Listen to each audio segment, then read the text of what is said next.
নতুন ছাপা হওয়ার 20 টাকার নোটে মন্দিরের ছবি আছে। এই টাকা ব্যবহার করার শরঈ বিধান কি? এই টাকা পকেটে রেখে নামাজ পড়লে নামাজ হবে? খিলক্ষেতে রেলের জমিতে মন্দিরের সাইনবোর্ড স্থাপন করা হয়েছিল। সে মন্দিরের সাইনবোর্ড উচ্ছেদ করায় সেকুলারদের একটা অংশ সরকারের সমালোচনা করছে এবং ধর্মপ্রাণ মুসলমানদের সমালোচনাও করছে। সরকারের জমিতে মন্দির নির্মাণের উদ্যোগকে কিভাবে দেখেন? নতুন ছাপা হওয়ার 20 টাকার নোটে মন্দিরের ছবি আছে।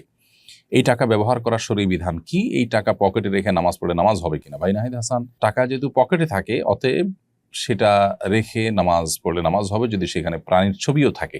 আর মন্দিরের ছবিতে একটা ভবনের ছবি, একটা ঘরের ছবি, একটা ঘরের ছবি যদি পকেটে না থেকে বাইরেও আশেপাশে কোথাও থাকে তারপর সেখানে নামাজ পড়লে নামাজ হয়ে যাবে। এর সাথে নামাজ না হওয়ার কোনো সম্পর্ক নেই। গরিব হিন্দু মেয়ের জন্য মুসলমানরা কি সাহায্য করতে পারবে? মুসলমানরা যে কোনো মুসলমানকে সাহায্য করতে পারবে, সেটা কোনো নিষিদ্ধ নয়, বরং কোনো কোনো ক্ষেত্রে প্রশংসনীয়। চেহারা, কান, মুখ ছাড়া শুধু ছায়ার মতো অস্পষ্ট ছবি আঁকা কি জায়েজ? যদি কোনো প্রাণীর অবয়ব বোঝা না যায়, কান, মুখ, চোখ, নাক এগুলো বোঝা না যায়, জাস্ট ডামিটা বোঝা যায়, এরকম হলে সেটা অঙ্কন করতে কোনো অসুবিধা নেই। খিলক্ষেতে রেলের জমিতে মন্দিরের সাইনবোর্ড স্থাপন করা হয়েছিল। সে মন্দিরের সাইনবোর্ড উচ্ছেদ করায় সেকুলারদের একটা অংশ সরকারের সমালোচনা করছে এবং ধর্মপ্রাণ মুসলমানদের সমালোচনাও করছে। সরকারের জমিতে মন্দির নির্মাণের উদ্যোগকে কিভাবে দেখেন? আমাদের দেশে এই ধরনের ঘটনা, ধরুন কোনো সরকারি জায়গাতে মসজিদ হয়েছে, সরকারি জায়গা দখল করে কেউ মসজিদ করেছেন, সেটা যদি উচ্ছেদ করার কোনো উদ্যোগ নেওয়া হয় তাহলে সেক্ষেত্রে সেটার সমালোচনা করে কোনো নিউজ হতে দেশে আপনি ভুলেও দেখবেন না, বরং সেখানে সরকারের জায়গা দখল করে যারা এই ধরনের কাজ করেছে তাদের সমালোচনা করে নিউজ আমরা সবাই করব এবং সেটাকে আমরা অ্যাপ্রিসিয়েটও করি যে আল্লাহর ঘর বানানোর জন্য কারোর এভাবে সরকারের জায়গা দখল করে ঘর বানানো এভাবে উচিত নয়। কিন্তু এখানে যেটি ঘটেছে সেটি হলো সম্পূর্ণ বিপরীত, সম্পূর্ণ উল্টো, যে মন্দির বানানো হয়নি, মন্দির বানানোর সাইনবোর্ড লাগানো হয়েছে এবং সেই সাইনবোর্ডের আড়ালে সরকারি জায়গা, রেলের জায়গা দখল করার পায়তারা চলছিল। সেটার বিরুদ্ধে যখন মানুষ সোচ্চার হয়েছে, সেটাকে প্রশংসা না করে এক শ্রেণীর মিডিয়া এবং এক শ্রেণীর সেকুলাররা সেটাকে সমালোচনা করেছে। আমাদের পার্শ্ববর্তী দেশের কোনো কোনো প্রচার মাধ্যমে আমরা দেখেছি তারাও তাদের, এমনকি গণমাধ্যমগুলো, তাদের মূলধারা মিডিয়াগুলো পর্যন্ত এই সমালোচনা তারা নেমে গেছে। এটা একটা সুস্পষ্ট মিথ্যাচার এবং প্রপাগান্ডা বাংলাদেশের মানুষের বিরুদ্ধে। সরকারি জমিতে যদি মসজিদে থাকে সেটা অনেক সময় উচ্ছেদ করা হয়, অতএব এটা একেবারে রুটিন ওয়ার্ক, একেবারেই স্বাভাবিক বিষয়। এভাবেই আসলে আমাদের দেশে এক শ্রেণী মিডিয়া সাদাকে কালো, কালোকে সাদা করে তারা দেখাবার চেষ্টা করে। এখানে ধর্মপ্রাণ মানুষদেরকে উগ্র হিসেবে দেখানোর চেষ্টা করা হয়েছে, সংখ্যালঘুদের নির্যাতিত দেখানো হয়েছে, অথচ পুরো বিষয়টা হলো সম্পূর্ণ বিপরীত। সেখানে মন্দির তো নির্মাণ দূরের কথা, মন্দিরের সাইনবোর্ড শুধু লাগানো হয়েছিল, মন্দির নির্মাণ হয়নি, কিন্তু বলা হয়েছে যে মন্দির নির্মাণ হয়েছে এবং সেটা ভাঙা হয়েছে। পুরো জিনিসটাই হলো ভিত্তিহীন। আর এর চেয়ে বড় কথা হলো এটি রেলের জমিতে হয়েছে এবং সেজন্য এটা এই জমি দখলের বিরুদ্ধে অবস্থান গ্রহণ করা এটা দর্শনীয় কোনো বিষয় নয়, বরং এটাকে প্রশংসা করা দরকার ছিল। হিজরি নববর্ষকে স্বাগত জানিয়ে দুই একটি জায়গায় আনন্দ মিছিল হয়েছে, এ ব্যাপারে শরীর কোনো নিষেধাজ্ঞা আছে কিনা?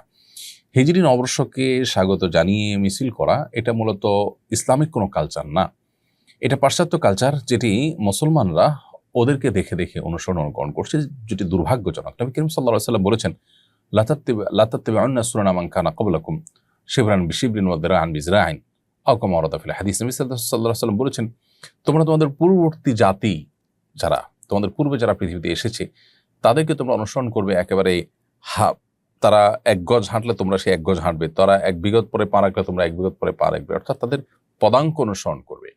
তখন সাহাবায়ে কেরাম বলেছিলেন, হে আল্লাহর রাসূল, তারা কি ইহুদিরা? নবী সাল্লাল্লাহু আলাইহি ওয়াসাল্লাম বলছেন, হ্যাঁ, তারা ছাড়া কারা? তো যে ইহুদি নাসারারা তাদের অনুকরণ করতে গিয়েই মূলত আজ নবী সাল্লাল্লাহু আলাইহি ওয়াসাল্লামের সেই ভবিষ্যদ্বাণীর বাস্তবায়ন আমরা দেখতে পাচ্ছি। সেটা করতে গিয়ে মূলত তারা যেরকম খ্রিস্টীয় নববর্ষকে উদযাপন করে, ঠিক একইভাবে আমরাও হিজরি নববর্ষকে উদযাপন করছি।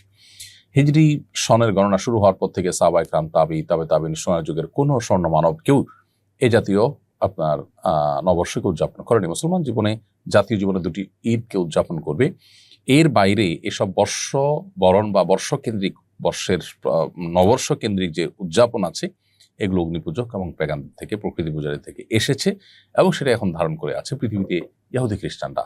দুর্ভাগ্যজনকভাবে মুসলমানরা সেদিকে পা বাড়িয়েছে, তাদের নিজস্ব কালচার এবং সংস্কৃতি যা আছে সেটা তারা অনেকে ভুলে গেছেন। এজন্য এটা বর্জন করা উচিত, এটা আমাদের সংস্কৃতির সাথে সাংঘর্ষিক।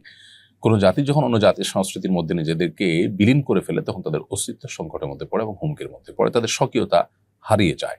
একজন হিন্দু ছেলে যদি মুসলিম মেয়েকে বিয়ে করার জন্য ইসলাম গ্রহণ করতে চায় তাহলে এটা কি আল্লাহর কাছে গ্রহণযোগ্য হবে?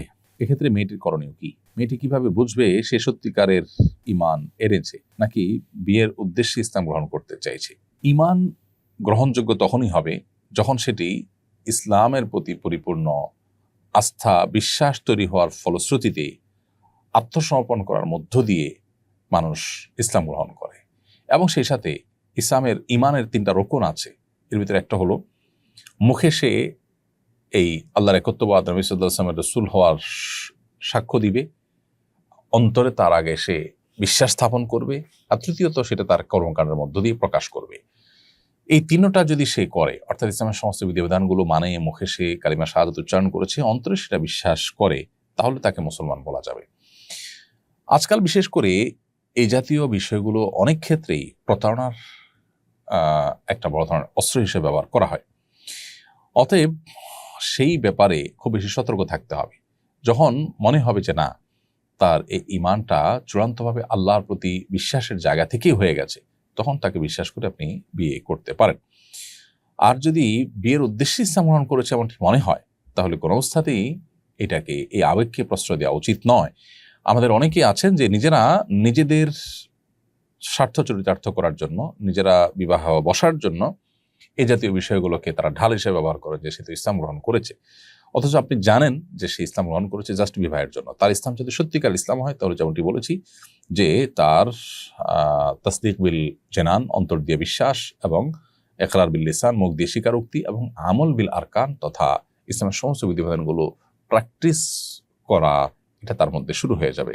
এরপর একটা সময় যখন বোঝা যাবে যে আপনি তাকে বিয়ে না করলেও সে ইসলাম করে থাকবেই, তখন তার সাথে আপনি আত্মীয়তার বন্ধনে যেতে পারেন বা বিবাহ বন্ধনে আবদ্ধ হতে পারেন।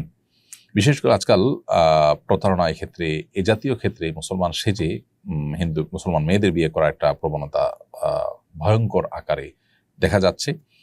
সোশ্যাল মিডিয়ার কল্যাণে ধরনের ঘটনা অহরহ শোনা যায়। সেই কারণে আরো বেশি সতর্ক হওয়াটা দরকার।